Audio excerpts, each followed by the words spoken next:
My name is Teacher Myra, and I am from the Philippines. I am 23 years old, and ever since I was a child, I've always dreamed of becoming a teacher. I really love helping students discover new things in fun and engaging ways. Dahil para sa akin, ang pagtuturo ay hindi lamang isang trabaho na kailangang gawin at tapusin, kundi ito ay misyon na hindi lamang dapat laanan ng oras, kundi dapat na may puso o pagmamahal. That's why I took up a Bachelor of Secondary Education major in Filipino.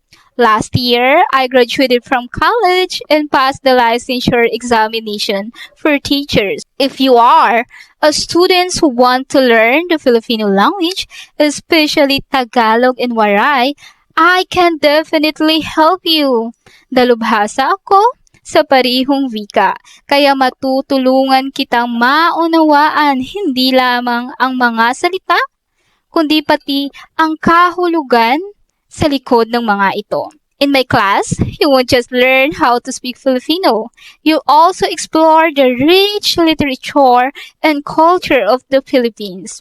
Tatalakayin din natin ang mga tula, kwento at kulturang Pilipino para mas madali mong maintindihan at maunawaan ang aming wika. The decision is up to you, whether you want to learn the language, literature, or way of life of the Filipino people.